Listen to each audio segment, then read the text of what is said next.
কুমিল্লার মুরাদনগরে শিল্পী আক্তার নামের এক 4 মাসের অন্তঃসত্ত্বা গৃহবধূকে গলা কেটে হত্যাকারী ঘাতক স্বামী গিয়াসউদ্দিনকে আটক করেছে পুলিশ। শুক্রবার রাতে সিলেটের কদমতলী রেলওয়ে স্টেশন থেকে তাকে গ্রেফতার করা হয়। গ্রেফতারকৃত গিয়াসউদ্দিন উপজেলা সদর ইউনিয়নের মধ্যনগর গ্রামের মালুমিয়ার ছেলে। গত 29 এপ্রিল সকালে উপজেলার মধ্যনগর কেন্দ্রীয় জামে মসজিদ সংলগ্ন গিয়াসউদ্দিনের নিজ গৃহে তার স্ত্রী শিল্পী আক্তারকে গলা কেটে হত্যা করে পালিয়ে যায়। নিহত শিল্পী আক্তার উপজেলার টনকি গ্রামের রুক্কু মিয়ার মেয়ে। এ ব্যাপারে মুরাদনগর থানার এসআই ও মামলার তদন্তকারী কর্মকর্তা রফিকুল ইসলাম বলেন, ঊর্ধ্বতন কর্মকর্তাদের নির্দেশে তথ্য প্রযুক্তির সহায়তায় শুক্রবার রাতে সিলেটের কদমতলী রেলওয়ে স্টেশন থেকে তাকে গ্রেফতার করা হয়।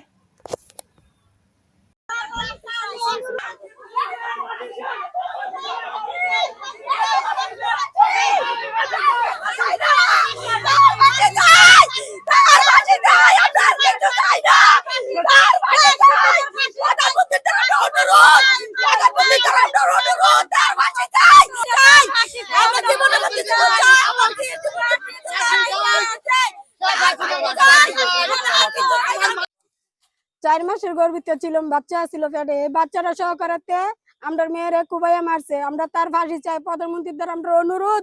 আমরা আর কিচ্ছু চাই না আপনার দ্বারা। আমরা খালি মায়ের ফুলার ফাঁসি চাই, ফুলার বিচার চাই, মায়ের হত্যাকারীর বিচার চাই। আমরা ফাঁসি চাই, আমরা আর কিচ্ছু চাই না আপনার দ্বারা।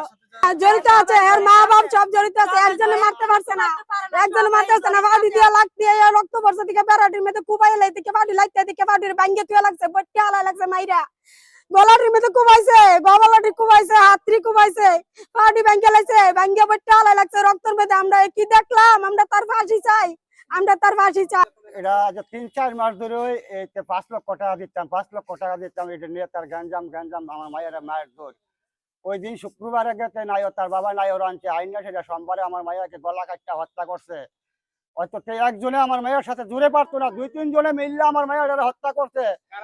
আমি প্রধানমন্ত্রীর কাছে হাত জোর করে বলছি, আমি গিয়াসউদ্দিনের ফাঁসি চাই, আমি আর কিচ্ছু চাই না। আমি যদি ভিক্ষা করেও খাই, আমার কোনো দুঃখ নাই, আমি তার ফাঁসি চাই।